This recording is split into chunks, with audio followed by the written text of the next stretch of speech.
C'est l'histoire de la dernière colonie en Afrique, l'un des plus vieux dossiers non résolus du continent, mis aux oubliettes par la communauté internationale, le Sahara occidental.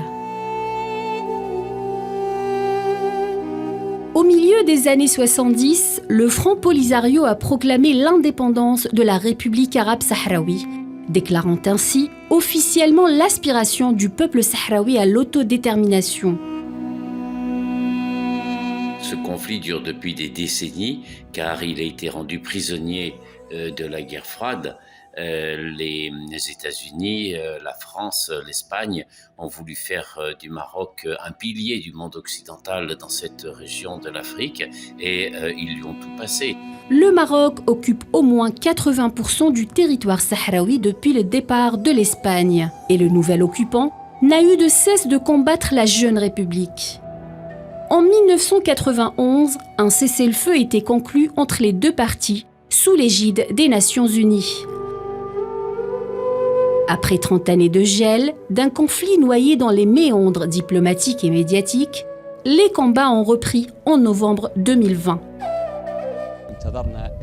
Nous avons attendu durant de longues années, durant plus de 3 décennies, une solution pacifique, mais en vain. Ce qui a été pris par la force ne sera repris que par la force. Nous n'avons d'autre choix que de recourir aux armes pour arracher notre indépendance. Ce qui a été pris par la force doit être repris par la force. Les Sahraouis doivent retrouver leur indépendance. Il faut une guerre de libération populaire. Nous souffrons depuis plus de 3 décennies. Ce qui nous a été arraché doit être repris par la lutte armée.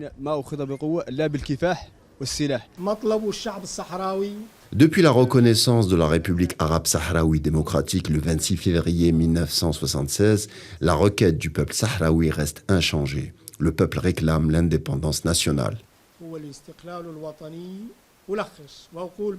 En résumé, si nous continuons à aspirer à une solution pacifique, juste et durable dans le conflit que oppose la République sahraoui au royaume marocain, cela nous empêche d'être décidés à défendre nos droits par tous les moyens légaux.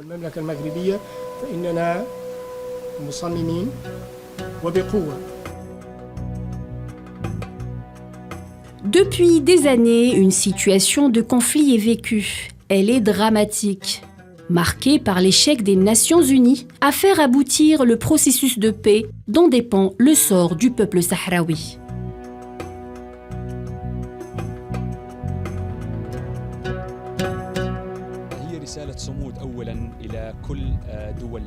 C'est un message de résistance que nous lançons au monde, un message de souffrance adressé au Conseil de sécurité et aux Nations Unies qui ont déçu les Sahraouis. Le peuple sahraoui a attendu que l'ONU fasse aboutir le processus de paix, mais ça ne s'est pas fait.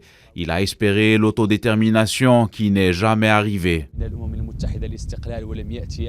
Le droit au référendum d'autodétermination est parfaitement acquis. C'est une donnée de droit international qui est incontestable et qui tôt ou tard verra le jour. Actuellement, il y a des pressions politiques et il y a tout un enjeu pour que le référendum ne se tienne pas. On tolère tout au Maroc, mais ce droit fait partie des mécanismes qui ont permis à tous les peuples africains à sortir de la colonisation. Et donc, il sera valable pour les Sahraouis aussi.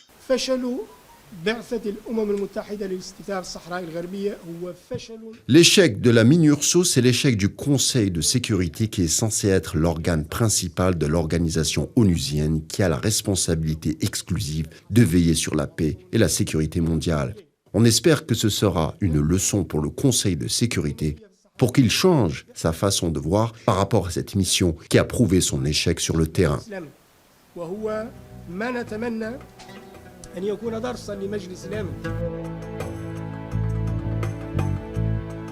Pris en étau dès le début du conflit il y a plus de 40 ans, une partie des Sahraouis estimée à plus de 173 000 personnes est accueillie dans les camps de réfugiés de Tindouf au sud-ouest de l'Algérie, comme le stipule le droit international.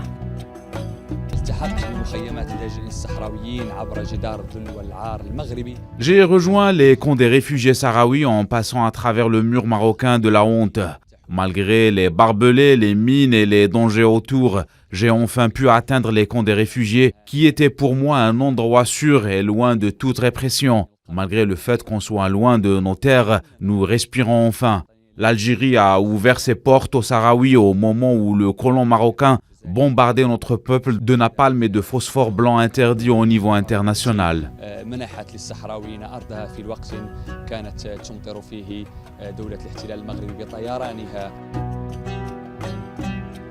Comme beaucoup de jeunes Sahraouis, Salah Lebsir a connu les affres des prisons marocaines. Ses prises de position lui ont valu d'être incarcéré durant 4 longues années et de subir les sévices et la cruauté du régime marocain.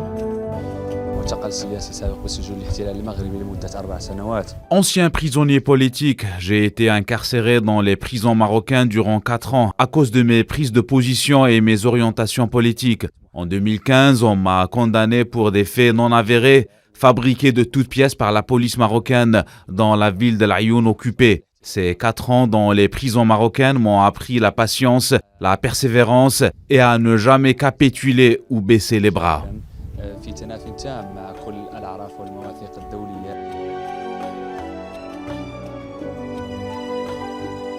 La société sahraoui est traditionnellement nomade.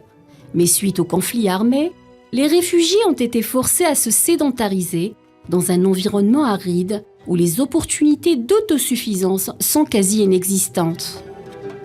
Sans ressources naturelles et entièrement dépendants des financements et de l'aide humanitaire. L'accès aux nécessités de base comme la nourriture, l'eau, les soins, le logement et l'éducation dépendent totalement des dons internationaux. La situation sanitaire induite par la pandémie du Covid-19 n'a fait qu'aggraver davantage les conditions de vie et les besoins de la population.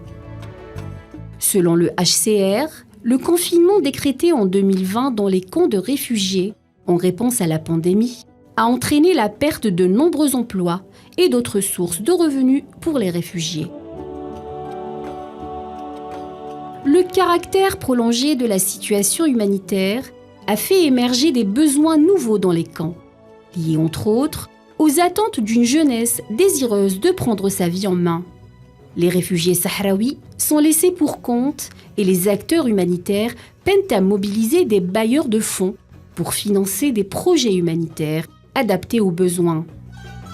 Plusieurs fois par an, l'Algérie, notamment par le biais du Croissant Rouge, achemine des convois humanitaires vers les camps de réfugiés sahraouis pour alimenter cette population en produits de première nécessité et de subsistance. Ces aides s'ajoutent à celles des différentes ONG et programmes d'aide mondiale.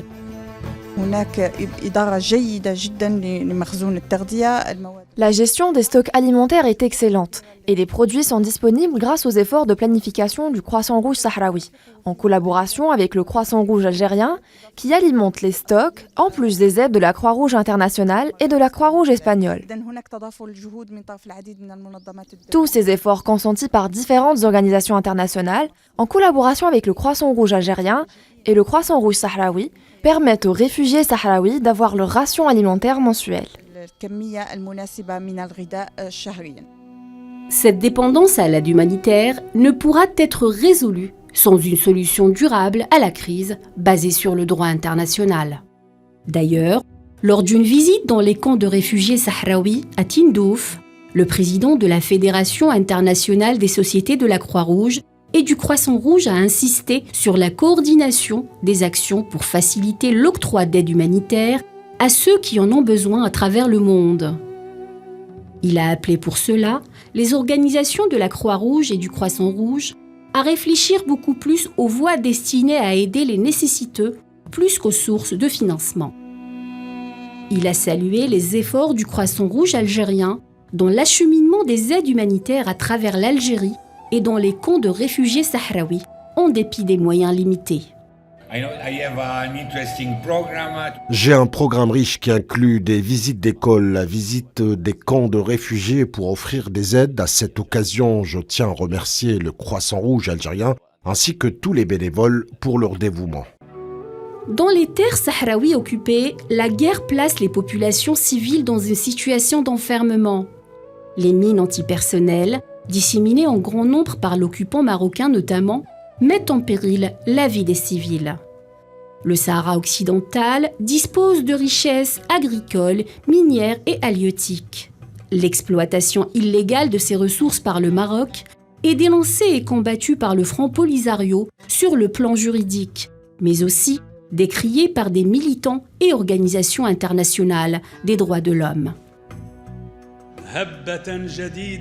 Une vague de protestations gagne plusieurs villes du Sahara occidental et du sud du Maroc, à l'instar de Dakhla, Boujdour, Laayoune et Smara. Toutes ces villes expriment à nouveau leur rejet de la politique criminelle du colon marocain. Kidnapping, assassinat, exactions, discrimination raciale et aujourd'hui, on s'attaque même aux terres et aux biens des Sahraouis pour nous déraciner et détruire notre cause.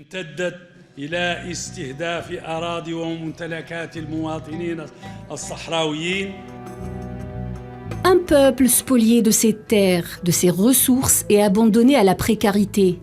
L'effet du conflit sur les conditions économiques du Sahara occidental est désastreux. La spoliation économique est une catastrophe pour le peuple sahraoui dans la mesure où il est relégué sur une partie interne sans accès à la mer, sans accès aux grands échanges, alors que le Maroc utilise les phosphates, développe une agriculture exportatrice et surtout la pêche. Les chiffres sont bien connus, c'est 95% de la pêche soi-disant marocaine qui se fait en réalité dans les eaux sahraouis.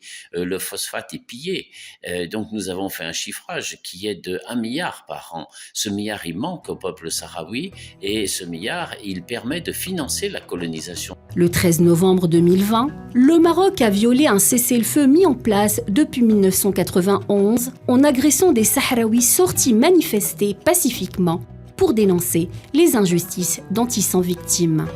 لقد برهنت دولة الاحتلال المغربي على أنها خطر حقيقي. Le colon marocain a prouvé qu'il était un danger pour la sécurité et stabilité de la région et du monde en signant des pactes et en facilitant l'intrusion de ses alliés sionistes qui ont pour mission de détruire et de déstabiliser nos pays et nos peuples. تهدد أمن واستقرار شعوبنا. وقف إطلاق النار متوقف تماما منهار بسبب. Le cessez-le-feu est complètement réduit à néant par le colon marocain, ce qui a conduit à détruire une trêve de plus de 30 ans, mais aussi à compromettre le processus de paix sous l'égide des Nations Unies. Ce qu'a fait l'État marocain le 13 novembre 2020 a réduit en cendres tous les efforts onusiens. العملية السلمية التي ترعاها الأمم المتحدة في الصحراء الغربية من أساسها. بالفعل انخرطنا بكل جدية ومسؤولية في. Nous nous sommes engagés de façon sérieuse et responsable dans le processus de paix sous l'égide de l'ONU depuis 1991. Nous avons fait beaucoup de concessions, dont certaines étaient douloureuses mais nécessaires pour aboutir à la paix. Mais après 30 ans, on se rend compte que le colon n'aspire en aucun cas à la paix, ce qui nous a poussés à reprendre la lutte armée pour défendre nos droits absolus. La violation du cessez-le-feu par l'État marocain a eu lieu en présence de la MINURSO, dont la mission principale est le maintien de la paix au Sahara occidental. La volonté du cessez-le-feu le 13 novembre 2020 en présence de la mission des Nations Unies pour l'organisation d'un référendum au Sahara occidental confirme l'échec de cette mission à organiser un référendum d'autodétermination, mais cela confirme également l'échec de la surveillance du cessez-le-feu.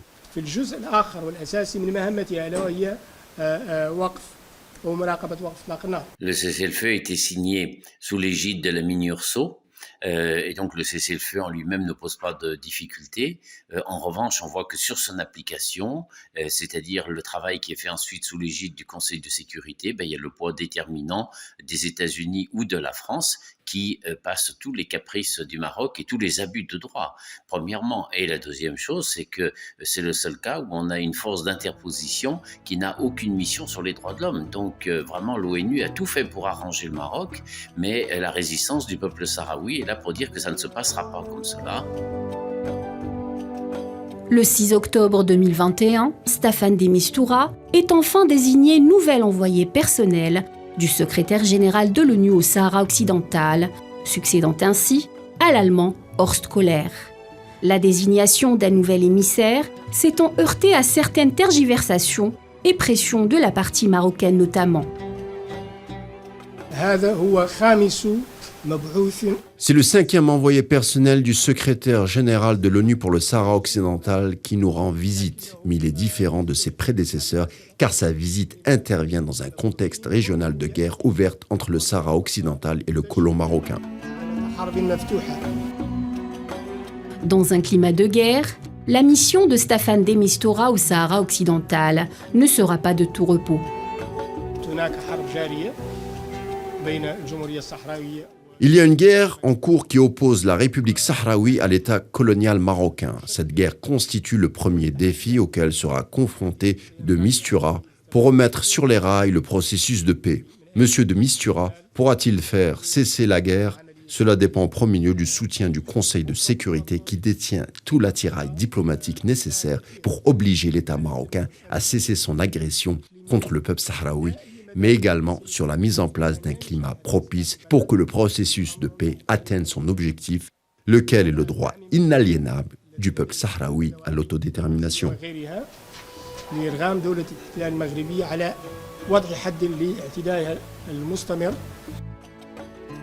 Aujourd'hui, le Sahara occidental est un territoire divisé par le mur de la honte, de 2700 km appelé Mur des Sables. Construit par Rabat dans les années 80 et contrôlé à 80% par le Maroc sur la façade atlantique. Et une partie contrôlée par les combattants sahraouis avec une zone tampon sous la surveillance de la MINURSO. Ce qui n'empêche pas le régime du Marzen, bourreau du peuple sahraoui, de piétiner les droits humains en durcissant la répression à huis clos sous la protection de l'entité sioniste au vu et au su du monde. Un agresseur soutenu par certaines forces qui acceptent d'inverser l'échelle des valeurs. Ce même Maroc s'adjuge le rôle de victime face au peuple sahraoui qu'il ne manque pas de qualifier de terroriste à chaque occasion. Ironie du sort, une reproduction du modèle sioniste en Palestine.